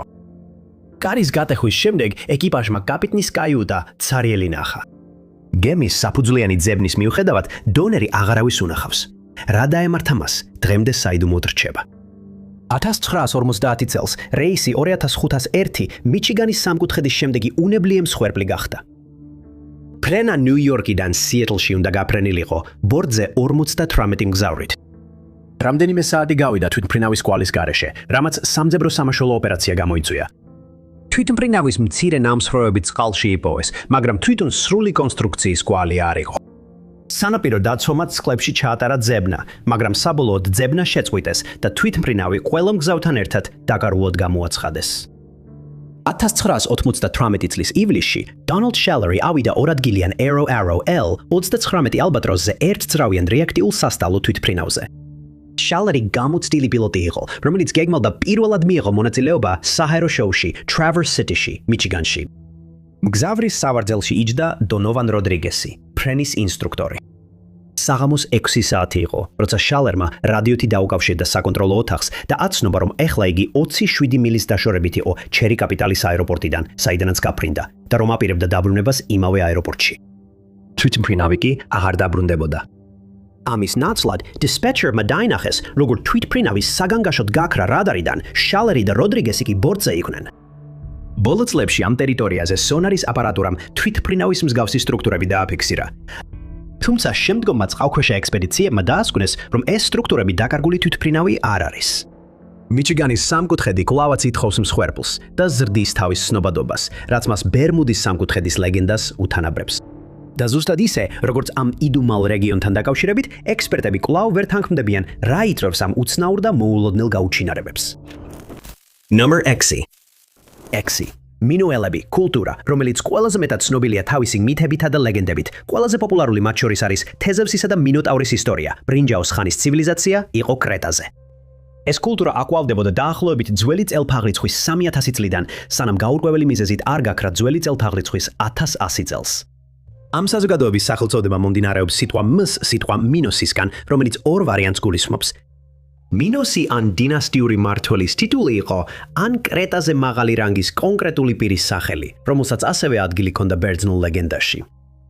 ყველაზე დიდი ბერძნული კუნძულის მზიან სანაპიროებზე მინოსელები აშენებდნენ თავიანთ დახვეწილ სასახლეებს, ქმნიდნენ საოცარ ხელოვნებას და ამყარებდნენ სავაჭრო ქსელებს მთელ ხმელთაშუა ზღვის რეგიონში. კულტურას, როგორც ჩანს, ბუნებისადმი განსაკუთრებული სიყვარული ჰქონდა, რაც აშკარად ჩანს მათ ხელოვნებაში გამოსახულ ცოცხალ სცენებში, სადაც დელფინები, ფრინველები, თევზები და ყვავილებია გამოსახული. სხვა უძველესი კულტურებისგან განსხვავებით, მინოსურ ხელოვნებაში ქალები გამოსახულნი იყვნენ მაღალ თანამდებობებზე და მნიშვნელოვანი ფიგურების სახით. ზოგიერთი ექსპერტის აზრით კი შესაძლოა მათ მატრიარქალური საზოგადოება ჰქონოდათ. ესევე უჩვეულო იყო უძველესი ცივილიზაციებისთვის ის, რომ ამ კონკრეტულ კულტურას ჰიგიენისადმი განსაკუთრებული ინტერესი ჰქონდა. კრეტას სასახლეები გამოირჩეოდა გარკვეული დახვეწილობით, რასაც არავინ ელოდა. ისინი აღჭურვილი იყო სანტექნიკით, აბაზანებით, ტუალეტებითა და სადრენაჟე არხებით. მინოელები ერთ-ერთი პირველი უძველესი კულტურა იყვნენ, რომლებმაც სანიტარული სისტემების განვითარება დაიწყეს, რაც მიუთითებს, რომ მათი ცხოვრების წესი და ეკონომიკური მდგომარეობა მაღალი იყო. დაახლოებით 3,500 წლის წინ კრეტის მინოელები დამღუპელ კატასტროფას შეეჯახნენ. მიწა კანკალებდა, რაც გაფრთხილება იყო, რომ ახლომდებარე თერა კუნძულის ვულკანი მალე ამოხეთქავდა. და ესეც მოხდა. მასიური ვულკანური ამოფრქვევის შედეგად ცუნამი წარმოიშვა, რომელიც კრეტას ნაპირებისკენ მიემართებოდა. ცუნამის შედეგად სასახლეები განადგურდა და საზოგადოება მოიშალა. ძველი ისტორიული ჩანაწერების მიხედვით, ეს მოვლენა ძველი წელთაღრიცხვის 1450 წელს მოხდა. როგორც ამბობენ, ეს მოვლენა წინ უძღოდა მიკენელების მოსვლას, რომლებმაც როგორც ჩანს, კრეტა დაიკავეს. თუმცა, როგორც ჩანს, ესე არ მომხდარა. ბოლო კვლევების მიხედვით, ვულკანის ამოფრქვევა შესაძლოა მინოელების დაცემამდე ბევრად ადრე მომხდარიყო. ზოგიერთი მეცნიერი კი თარიღს ძველი წელთაღრიცხვის 1560-1501 წლებს შორის ასახელებს. სხვა კვლევის მიხედვით, ამოფრქვევა ძველი წელთაღრიცხვის 1609-1560 წლებში მოხდა. და საბოლოოდ დასკვნით 95.4% ალბათობით ამოფრქვევა ძველი წელთაღრიცხვის 1602-1502 წლებში მოხდა. ეს ნიშნავს, რომ მიკენელთა შემოსევის დრო და ამოფრქვევის დრო ერთმანეთთან კავშირში არ იყო და ამოფრქვევა მინოელები არ გაანადგურა. არქეოლოგებმა ასევე აღმოაჩინეს დამატებითი მტკიცებულებები, რომლებიც მიუთითებს, რომ მინოელები ასეთი შემოსევებისთვის მზად იყვნენ. ბრინჯაოს გვიან ხანაში ერთი ტენდენცია საკმაოდ აშკარა გახდა ამ ცივილიზაციაში. ისინი ჩაერთნენ სამშენებლო პროექტებში, რომლებიც ომისთვის მზადებას ემსახურებოდა. ამ მოულოდნელ მოთხრილებამ გამოიწვია თავდაცვითი კედლებისა და კოშკების აშენება. თუმცა მიქენელების თავდასხმების დიდი ნაწილი ზღვაზე ხდებოდა, რის გამოც შემოსევების შესახებ ერთმნიშვნელოვანი არქეოლოგიური მტკიცებულებები არ არსებობს. ახალი მტკიცებულებების, მათი ნაკლებობისა და გაუმჯობესებული დათარიღების მეთოდების მიუხედავად, მინოელების დაცემის საკითხი კვლავ ღიად რჩება და პასუხად მხოლოდ თეორიები არსებობს. Number 5. ეს მოხდა ნიურნბერგში 1828 წელს, როდესაც ყველაზე დამაბნეველი და ცნობი ისტორიული საიდუმლო გაიხსნა.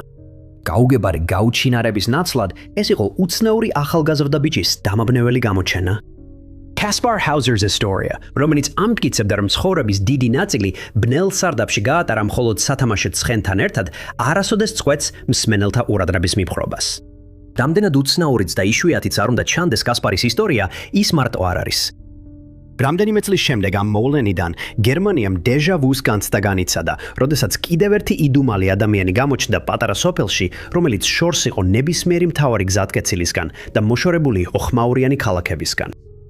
1850 წელი იყო, როდესაც გერმანიის ხელისუფლება დაინტერესდა უცნობი მამაკაცის მოულოდნელი გამოჩენით ლებუსის რაიონში, ფრანკფურტ ან ოდერის მახლობლად. მამაკაცი აღწერეს როგორც ცუდად მოლაპარაკე გერმანულად და კავკასიური წარმოშობის ნიშნებით უცნობი დაკითხვაზე წაიყვანეს, ხოლო სოფლის მოხელეები ფიქრობდნენ, იყო თუ არა ის ჩვეულებრივი თაღლითი, თუ მის ისტორიაში მეტი რამ იმალებოდა. ბურგომაესტერის დაკითხვისას მამაკაცმა განაცხადა, რომ მისი სახელი იყო ჯოფარ ვორანი და ის ლაცერეას ქვეყნიდან იყო, რომელიც საკრეაში მდებარეობდა. მაგრამ არც ერთი ეს ადგილი არ არსებობდა. გადასტურდა, რომ ვორანს არც ერთ ევროპულ ენაზე ლაპარაკი არ შეეძლო, გარდა მცირეოდენი გაუმართავი გერმანულისა. ის კითხულობდა და წერდა ენებზე, რომლებსაც ლაცერეულსა და აბრამიულს უწოდებდა, რომელთაგანაც უკანასკნელს ამტკიცებდა, რომ სასულიერო ორდენის დიალექტი იყო. ვორინმა განმარტა, რომ ქრისტიანულ რელიგიას მისდევდა, რომელსაც ისპაშიანს უწოდებდა. კიდევ ერთი თავისებურება, რომელიც მხოლოდ ვორინის ბრძანებით არსებობდა. მან განმარტა, რომ ისპაშიანი ფორმითა და მოძღვრებით ქრისტიანული იყო და სათავეს იღებდა საკრეას მიწიდან, რომელიც დედამიწის 5 დიდ ნაწილთაგან ერთ-ერთია, აფლართან, ასლართან, ოსლართან და უპლართან ერთად, რომელთაგან არც ერთი არ არის აღიარებული თანამედროვე გეოგრაფიაში. ვორინგმა ხელისუფლებას უთხრა, რომ ამ ტერიტორიაზე ჩამოვიდა თავისი სახელდაუსახელებელი დიდი ხმის დაკარგული ძმის საძებნელად. ამბობდნენ, რომ მას ჰქონდა მნიშვნელოვანი გეოგრაფიული ცოდნა და ოკეანურ მოგზაურობაში იყო თავისი ძმის საძებნელად, როდესაც გემემი ავარიაში მოჰყვა. მაგრამ უცნომა ვერ დააკონკრეტა, სად აღმოჩნდა ჩარჩენილი. მას არ იცოდა ადგილის სახელი, ვერც რუკაზე ან გლობუსზე შეძლო ნაპირზე გავლილი მარშრუტის ჩვენება. შესაბამისად, მისი წარმოშობა უცნობად დარჩა. ამბობდნენ, რომ ვორინი ჩუმად გადაიყვანეს ბერლინში, სადაც მას მეცნიერები და სწავლულები შეისწავლიდნენ. მისი ცხოვრების ან გარდაცვალების შესახებ ზუსტი ისტორიული ჩანაწერი არ არსებობს. შემდგომ წლებში ისტორიკოსები დაუღალავად ცდილობდნენ გაეგოთ, ვინ იყო ვორინი, საიდან მოვიდა და სად წავიდა. ექსპერტების თეორიის მიხედვით, უცნობის მიერ მოხსენიებული სახელი საკრეა შესაძლოა თურქეთის რეგიონში მდებარე ადგილის ზაქარიას არასწორი დაწერა ყოფილიყო. მიჩნეულია, რომ ის ადგილები, რომლებიც მან ახსენა, შესაძლოა თანამედროვე კონტინენტების მისი ვერსიები იყო.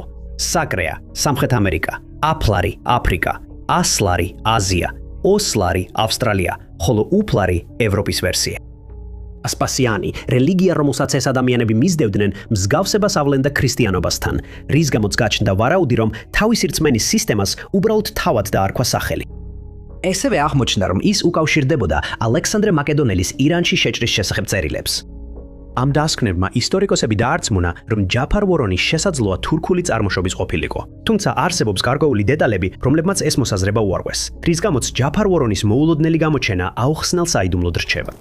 Number 4. ადრეული დედამიწის ისტორიაში არსებობს უცნაური იდუმალი წინააღმდეგობა. ეს არის ასტრონომიული პრობლემა, რომელიც იმდენიმდენად აბნევს ექსპერტებს, რომ მას სახელიც კი დაარქვეს.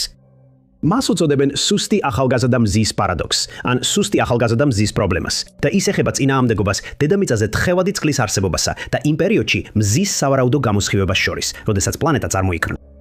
მილიარდობით წლის წინ, რადგან მზე მნიშვნელოვნად უფრო ცივი იყო, შეიძლება ვივარაუდოთ, რომ დედამიწაზე წყალი გაყინული იყო, ჰაერი ცივი, ყინულოვანი ლანდშაფტი, სიცარიელეში მოტივტივე ყინულის ბურთი. თუმცა უძველესი ცირკონის კრისტალების მიხედვით, რომლებიც შეიცავს წყლის ურთიერთქმედების იზოტოპურ ნიშნებს, დედამიწაზე თხევადი წყალი არსებობდა სულ მცირე 4.4 მილიარდი წლის წინ, როცა მზის გამოსხივება მხოლოდ 70% შეადგენდა დღევანდელთან შედარებით. იმის გამო, რომ მზე უფრო მკრთალი იყო, მიიჩნევა, რომ პოლუსებზე ყინული გაიზრდებოდა, მეტ მზის შუქს ასახავდა და პლანეტას კიდევ უფრო გააცივებდა. თუმცა, ქანებისა და ნამარხების მტკიცებულებები მიუთითებს, რომ ასე არ ყოფილა. უძველესი დედამიწა თბილი და წყლიანი იყო, სიცოცხლის თავშესაფარი ჯერ კიდევ მისი წარმოშობისას. დღეს მზის ფოტოსფეროს ტემპერატურა დაახლოებით 10,000 ფარენჰაიტია, ხოლო წლების წინ ეს მნიშვნელოვნად დაბალი იყო. თბობის შემცირების მიუხედავად, დედამიწაზე თხევადი წყალი არსებობდა. და სწორედ ეს აბნევს ასტრონომებს. როგორ შეიძლებოდა მზე სუსტი ყოფილიყო, მაგრამ დედამიწა თბილი? რამდენიმე ჰიპოთეზა იქნა წამოყენებული ამ უცნაური წინააღმდეგობრივი მოვლენის ასახსნელად. 1972 წელს, როდესაც ეს საკითხი პირველად დააყენეს კარლ სეიგანმა და ჯორჯ მელენმა, მათ წამოაყენეს იდეა, რომ სათბურის აირები შეიძლება იყოს მიზეზი იმ ზუსტად საკმარისი ტემპერატურებისა, რომლებმაც წყალი თხევად მდგომარეობაში შეინარჩუნა. მათ დაჟინებით განაცხადეს, რომ ამიაკის გაზის მაღალი კონცენტრაციებს შესაძლოა მნიშვნელოვანი როლი ეთამაშა ამ ფენომენში. მაგრამ მას შემდეგ გაირკვა, რომ მიუხედავად იმისა, რომ ამიაკი ეფექტური სათბურის აირია, ის მარტივად იშლება ატმოსფეროში, სადაც გარდაიქმნება აზოტად და წყალბადად. მეორე თეორია იყო მოქცევითი გათბობა, რომლის მიხედვითაც ექსპერტები ვარაუდობდნენ, რომ მთვარე ოდესღაც ბევრად უფრო ახლოს იყო დედამიწასთან და დედამიწაც უფრო სწრაფად ბრუნავდა ვიდრე დღეს. მათ თქმით, ამის შედეგად მოქცევითი გათბობის ეპიზოდები უფრო ინტენსიური იყო. მაგრამ 2021 წლის კვლევა მაჩვენა, რომ მოქცევითმა გათბობამ შეიძლება კვადრატულ მეტრზე დაახლოებით 10 ვატით შეიტანოს წვრილი, რაც ტემპერატურას 41 ფარენჰაით გრადუსამდე ზრდის. 100 მილიონი წლის დროის მასშტაბზე, რაც არასაკმარისია სუსტი ახალგაზრდა მზის პარადოქსისთვის. კოსმოსური სხივები, ღრუბლების ცვლილებები და გაიას ჰიპოთეზა. თითოეული განიხილებოდა როგორც წინააღმდეგობის შესაძლო გადაწყვეტა, თუმცა არც ერთი არ ჩანდა დამაჯერებელი. აღმოჩნდა, რომ ჩვენი პლანეტის ისტორიის შესახებ იმდენი არ ვიცით, რამდენიც ზოგიერთ ადამიანს შეიძლება სურდეს, რომ გჯეროდეთ. ნიშნულოვანია გახსოვდეთ, რომ როდესაც ეგრეთ წოდებული ექსპერტები თეორიებს, უпростоროდ კი ვარაუდებს აყალიბებენ იმის შესახებ, რა შეიძლებოდა მომხდარიყო ან არ მომხდარიყო, თითქოს მილიარდობით წლის წინ, თქვენი საკუთარი ვარაუდიც ისეთივე კარგია, როგორც მათი. მესამე. ბიოქიმიკის მკვლევარი პენ სიაომუ დაიბადა გვანდუნის პროვინციაში 1925 წელს. მან სწავლობდა ჩინეთის ცენტრალურ უნივერსიტეტში, რომელიც ახლა ნანჯინგის უნივერსიტეტად არის ცნობილი და 1947 წელს ბიოლოგიის ხარისხით დაამთავრა. მალე შეუერთდა შანხაის ბიოქიმიის ინსტიტუტს და სწავლობდა ცაო ტიანგუანის ხელმძღვანელობით. 1956 წლის თუ ის მონაწილეობდა რამდენიმე სამეცნიერო ექსპედიციაში სინძიანგში, სადაც ლოპნორის უდაბნოს ფლორისა და ფაუნის სხვადასხვა სახეობებს კატალოგიზაციას უწევდა. მან ასევე გაზომა კალიუმის დაგროვება. ლოპნორის საშიშმა რეპუტაციამ ვერ შეაშინა პენგი, რომელმაც ერთხელ თქვა, რომ მეცნიერება არის გზა, რომელსაც სხვა ადამიანები არ გადიან. აკრძალულ ზონად ცნობილი უდაბნო ზაფხულში ხშირად აღწევს 70 გრადუს ცელსიუსს. ეს არის არავის მიწა, რომელსაც გაუჩინარების ისტორია აქვს და არაერთი მკვლევარი ემსხვერპლა. ქვიშები ცნობილია თავისი მოძრაობით და ლანდშაფტიც იცვლება, ზოგჯერ კი ავლენს დავიწყებულ ნანგრევებს უძველესი ქალაქებისა, რომლებიც ოდესღაც იქ მდებარეობდნენ. 1979 წელს 54 წლის ასაკში პენგი ჩინეთის მეცნიერებათა აკადემიის ვიცე-პრეზიდენტად დააწინაურეს. მეცნიერი შემდეგ წელს გაუჩინარდა ლოპნორის ერთ-ერთი ექსპედიციის დროს, რომელსაც თავად ხელმძღვანელობდა. თავდაპირველად ცივი ომის გაგრძელებამ კვლევები შეაჩერა, მაგრამ 1980 წლის ზაფხულში პენგი და მისი არქეოლოგების, ბიოლოგების, ქიმიკოსების, ასე და გეოლოგების გუნდი დაბრუნდნენ მიტოვებულ მიწაზე. გუნდის ლიდერს ჭეროდა, რომ თუ ისინი ლოპნორში მინერალურ რესურსებს იპოვიდნენ, ეს გააძლიერებდა ჩინეთის ინდუსტრიულ განვითარებას, რაც მიმდინარე ომში დაეხმარებოდა. ექსპედიცია წარმატებით დაიწყო, მაგრამ როდესაც ყველა დავალება შესრულდა და მნიშვნელოვანი აღმოჩენები არ იყო, პენგმა გადაწყვიტა, რომ უდაბნოში სამხრეთ-აღმოსავლეთით კიდევ უნდა გაეგრძელებინათ კვლევა. გუნდი უხალისოდ დაეთანხმა, მიუხედავად იმისა, რომ საშიში გარემოს მიმართ სიფრთხილე გამოხატეს. დაჯერებულობა არ ჰქონდათ, რომ ამ ტერიტორიაზე უსაფრთხოდ გადაადგილდებოდნენ, მაგრამ ექსპედიცია მაინც გააგრძელა გზა. 17 ივნის მოგზაურობის დაწყებიდან მხოლოდ 5 დღეში და დაუზუსტებელი კონფლიქტიდან რამდენიმე დღის შემდეგ პენგი გაუჩინარდა. ჯგუფს წყალი უმცირდებოდა და ამის გამო სულ უფრო ნერვიულობდნენ. იმ დღეს მეცნიერი დიდ უცნობში გაემართა და უკან წერილი დატოვა. წერილში ეწერა, რომ ის წყლის საძებნელად მიდიოდა, მაგრამ პენგი ამ ცდელობიდან აღარ დაბრუნდებოდა. ჯგუფმა სწრაფად დაიწყო საძიებო ოპერაცია, იმედით რომ მის კვალს მიაგნებდნენ, მაგრამ ქრიშებს მისი იქ ყოფნის კვალი აღშემორჩენოდა. 2005-დან 2007 წლამდე ლოპნორის უდაბნოში რამდენიმე ადამიანის ნეშლი აღმოაჩინეს, რამაც საზოგადოებასა და პენგის ოჯახში იმედი გააჩინა. ყოველ ჯერზე, როდესაც ნეშტებს ამოიცნობდნენ, დგინდებოდა რომ ეს პენგის ნეშტი არ იყო. მეცნიერის მოსაძებნად ჩატარებულმა მეოთხე ექსპედიციამ მათ შედეგი არ გამოიღო, რის შემდეგაც იგი რევოლუციურ მოწამედ გამოაცხადეს. ექსპერტებმა პენგის მოსაძებნად უამრავი შესაძლებლობა განიხილეს, მათ შორის გატაცება და გაქცევა მოწინააღმდეგე მხარეს, თუმცა არც ერთი მათგანი დამაჯერებლად არ დასტურდება. ნომერი 2.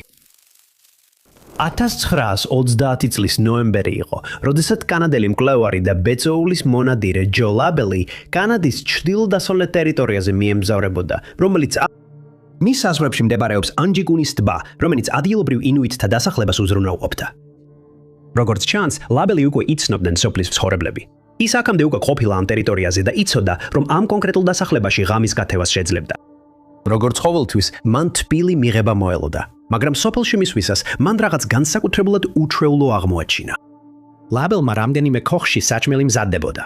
ბეწვები აკურატულად იყო დალაგებული, ჩიქები და თასები ხელუხლებლად ეწყო და თოვლი არ იყო დარღვეული. წლების შემდეგ პირველად პატარა დასახლება შემზარავად ჩუმად იყო. ლაბელი ფრთხილად დადიოდა, ეძებდა ადამიანების კვალს, მაგრამ მოძრაობის არანაირი ნიშანი არ ჩანდა და მის გარდა არც ერთი ნაკვალევი არ იყო დატოვებული გარემოში. მთელი სოფელი, სადაც 30 დასახლებული ადამიანი ცხოვრობდა, ეხლა ცარიელი იყო. 7 მარხილის ძაღლი იპოვეს ისევ ბოძებზე მიბმული, ზოგი უკვე ნახევრად თოვლში იყო ჩაფლული. ცხადი იყო, რომ მიტოვება სწრაფად მოხდა. ადამიანები სასტრაფოდ წავიდნენ, ყველაფერი უკან დატოვეს და არანაირი კვალი არ დაუტოვებიათ, საით წავიდნენ ან რატო. ძაღლების აღმოჩენა განსაკუთრებით შემაშფოთებელი ითებელი იყო, რადგან ინუიტების კულტურაში, სოფელში, რომელიც ძირითადად საზოგადოებისგან მოწყვეტილი იყო, ისინი სიცოცხლის ხაზი, წმინდა პარტნიორები და მთავარი დამხმარეები იყვნენ. ზაღლები პასუხისმგებელნი იყვნენ ტრანსპორტირებაზე და აუცილებელი რესურსების გადაადგილებაზე, მაგრამ აქ ისინი უგულებელ ყოფილი იძუნენ. როცა ლაბელი სოფელში სლას აგრძელებდა და თითოეულ უჩვეულო დეტალს აფიქსირებდა, კიდევ ერთ შემაშფოთებელ ფაქტს წააწყდა. მახლობლად ინუიტებს სასაფლაო ჰქონდათ მოწყობილი. როდესაც მკვლევარმა ეს ადგილი დაათვალიერა, მან აღმოაჩინა ღია სამარხები, რომლებიც ყველა ცარიელი იყო. თუმცა ახლად დავარდნილმა თოვლმა ყველა ადამიანის ხელის და ხელსაწყოების კვალი წაშალა. ლაბელის შიშმა მოიცვა, რამაც აიძულა ქინლოვან უდაბნოში უკან დაბრუნებულიყო და უახლოესი ტელეგრაფის ოფისი მოეძებნა. როცა მივიდა, უკვე ძალა გამოცლილი იყო, მაგრამ უცნაური აღმოჩენის შესახებ ინფორმაცია სამეფო კანადურ ცხენოსან პოლიციას გადასცა. მთელი სოფელი დაკარგულად გამოცხადდა, რამაც მასშტაბური გამოძიება გამოიწვია. ადგილზე მისვლისას ოფიცრებმა ლაბელის უცნაური განცხადებები დაადასტურეს. მთელი სოფელი მართლაც გაუჩინარდა და არანაირი კვალი არ დარჩენილა. ხელისუფლებამ დაიწყო იმ ადამიანების ცხედრების ძებნა, რომლებიც ოდესღაც ამ დასახლებაში ცხებაში ცხოვრობდნენ, მაგრამ ვერც ერთი ცხედარი ვერ იპოვეს. არც ერთი ინუიტი აღარ დაბრუნებულა სოფელში და ისინი აღარავის უნახავს. უცნობი მიზეზების გამო კანადის სამეფო ცხენოსანი პოლიცია უარყოფდა, რომ ეს შემთხვევა მოხდა, მაგრამ ცარიელი კარვები და თოვლით დაფარული ძაღლები ამ განცხადებას ეწინააღმდეგება. Number 30. Friedrich Wilhelm Ludwig Leichhardt, რომელიც ისტორიულ დოკუმენტებში უმეტესად უბრალოდ Ludwig Leichhardt-ის სახელით არის მოხსენიებული, იყო მკვლევარი და ბუნებისმეტყველი, დაბადებული ტრებაჩის სოფლის მახლობლად, ბრანდენბურგის პროვინციაში. ის იყო მერბიდან მე-6 შვილი ქრისტიან იერონიმუს მატიას ლაიხარტისა და მისი მეუღლის შარლოტე სოფის ოჯახში. ლუდვიგი დაინტერესდა ფილოსოფიით, ენებითა და საბუნებისმეტყველო მეცნიერებებით, რომლებიც 1831-დან 1836 წლამდე გიოტინგენისა და ბერლინის უნივერსიტეტებში შეისწავლა. მიუხედავად იმისა, რომ 5 წელი სწავლობდა, უნივერსიტეტის დიპლომი მაინც ვერ მიიღო. 1833 წელს ის ინგლისში გადავიდა, სადაც საბუნებისმეტყველო მეცნიერებების სწავლა რამდენიმე დაწესებულებაში გააგრძელა და საველე სამუშაოები ევროპის სხვადასხვა ქვეყანაში ჩაატარა. იქიდან ის ნავებზე ადიოდა და ზღვაში გადიოდა. მისი ყველაზე ცნობილი კვლევები ჩრდილოეთ და ცენტრალურ ავსტრალიას უკავშირდება. 1842 წელს ის სიდნეიში ჩავიდა შიდა ტერიტორიების შესწავლის მიზნით, იმ იმედით, რომ შეისწავლიდა მის გეოლოგიას, ფლორასა და ფაუნას. ის ასევე სასოფლო სამეურნეო მეთოდებზე დაკვირვებას ცდილობდა. შემდეგ ის მარტო გაემგზავრა ნიმუშების შესაგროვებლად და ნიუკასლიდან მორტონ ბეიმდე იმოგზაურა. Alexander Walker Scott-ის მოწვევით მას ასევე მიეცა შესაძლებლობა შეესწავლა Ash Island-ი. ლუდვიგი 1854 წელს სიდნეიში დაბრუნდა, რათა მონაწილეობა მიეღო მთავრობის მიერ დაფინანსებულ ექსპედიციაში, რომელიც მორტონ ბეიდან პორტ ესინგტონამდე მიმდინარეობდა. თუმცა გეგმები ჩაეშალა, მაგრამ მკვლევარი არ სურდა სახლში დაბრუნება. ამის ნაცვლად მან თავად წამოიწყო ექსპედიცია და რამდენიმე მოხალისე შეკრიბა, რომ თან გაჰყოლოდნენ. მოგზაურობა 2 წელი გაგრძელდა. დაბრუნების შემდეგ მან მთავრობის გრანტი და კერძო დაფინანსება მოიპოვა მეორე ექსპედიციისთვის. იმავე წელს გემები კვლავ დატოვეს ნავსადგური და ავსტრალიისკენ გაემართნენ. ამჯერად მოგზაურობა მას Darling Downs-იდან დასავლეთის სანაპირომდე, შემდეგ სვანის მდინარემდე და ბოლოს პერთამდე მიიყვანდა. მაგრამ ძლიერი წვიმებმა, მალარიის ცხელებამ და შიმშილმა ექსპედიცია აიძულა დაბრუნებულიყო. ლუდვიგმა ესევე ვერ წაიღო სამედიცინო ნაკრები მოგზაურობაში, რის შედეგადაც ამბოხი და ნერვული აშლილობა მოხდა. ლუდვიგი, როგორც კი გამოჯამთელდა წარუმატებელი მოგზაურობისა და მალარიის შემდეგ, რამდენიმე კვირას დაუთმობდა კონდამინის მდინარის დინების შესწავლას. 1858 წელს მან კონდამინის მდინარიდან დაიწყო მოგზაურობა, გეგმოდა მიეღწია სვანის მდინარემდე. ჯგუფი შედგებოდა ლუდვიგისგან, 4 ევროპელისგან, 2 აბორიგენი მეგზურისგან, 7 ცხენისა და 20 ჯორისგან. აპრილის დასაწყისი იყო, როცა ექსპედიციამ დაიწყო დიდი მოგზაურობა Darling Downs-იდან, მაგრამ ამჯერად ისინი აღარ დაბრუნდებოდნენ. ექსპედიციის გზის 2/3 გავლის შემდეგ, მათ შორის ლუდვიგ ლაიხარტი ყველა გაუჩინარდა აუხსნელად, რის შედეგადაც დარჩა საიდუმლო, რომელიც დღემდე ამოუხსნელია. 1855 წელს გამოცდილი მკვლევარი აუგუსტუს ჩარლზ გრეგორი ავსტრალიის ჩრდილოეთში სამეცნიერო ექსპედიციას ხელმძღვანელობდა. ჯგუფი მორტონის ორიდან გავიდა და გამოიკვლია ვიქტორიას, ეშლის, როპერისა და მაკარტურის მდინარეები. შემდეგ მათ აღმოაჩინეს მანამდე უცნობი მდინარე, რომელსაც ლაიხარტის სახელი დაარქვეს. შემდეგ ჯგუფმა დაბრუნების გზა დაიწყო ფლინდერსის, ბერდეკინის, ფიცროის და ბერნეტის მდინარეების გავლით, რაც 16 თვიან მოგზაურობას ნიშნავდა. 1858 წელს გრეგორი მეორე ექსპედიციას ხელმძღვანელობდა, ამჯერად ლაიხარტის საძებნელად, იმ იმედით, რომ ამოხსნიდა ამ საიდუმლოს. მარტში ჯგუფი გამოცდილი ბუშმენებითა და 40 ცხენით, რომელთაგან თითოეულს 150 ფუნტი მარაგი ჰქონდა, იფსუჩის რაიონიდან გაემართა და ბარკლის მდინარემდე მივიდა, სადაც აპრილში ჩავიდნენ. იქ ჩასვლისას მათ ყველაზე მოულოდნელი რამ აღმოაჩინეს. მახალხეზე ამოკვეთილი იყო ასო ელ, რაც მიუთითებდა, რომ ლაიხარტი იქ ყოფილიყო. სამწუხაროდ, ექსპედიციას ხელი შეუშალა მიმდინარე გვალვამ, რის გამოც გრეგორი და მისი ჯგუფი იძულებულნი გახდნენ შეეწყვიტათ ძიება და ადელაიდაში წასულიყვნენ. 1864 წელს დანკან მაკინტაიერმა ფლინდერსის მდინარის გასწვრივ კიდევ 2 ხე აღმოაჩინა, რომლებზეც იგივე ასო იყო ამოკვეთილი. 1900 წელს ერთმა აბორიგენმა მესაქონლემ აღმოაჩინა 6 დუიმის თითბერის ფირფიტა წარწერით. ლუდვიგ ლაიხარტი 1858. ფირფიტა მიმაგრებული იყო იმ ცეცხლსასროლი იარაღის კონდახზე, რომელიც ბუაბის ხეში იყო დათხოვებული. თუმცა ამ აღმოჩენის ავთენტურობა მხოლოდ 2006 წელს დადასტურდა. და ხეებში ამოკვეთილი ელების გარდა ეს ლუდვიგის ერთადერთი დარჩენილი ნაშთია. ამ წლების განმავლობაში მისი ექსპედიციის სხვა მტკიცებულება არ აღმოჩენილა, რის გამოც ლუდვიგ ლაიხარტის ექსპედიციის ბედი უცნობია. დიდი მადლობა რომ მოგურეთ. თუ ეს ვიდეო მოგეწონათ, აუცილებლად დააჭირეთ მოწონების ღილაკს. ესევე არ დაგავიწყდეთ გამოიწეროთ არხი და დააჭიროთ შეტყობინების ზარს, რომ არ გამოტოვოთ ჩვენი მომავალი ვიდეოები. მე ვარ Top 5 Unknowns და შემდეგ ვიდეოში ისევ შეგხვდებით.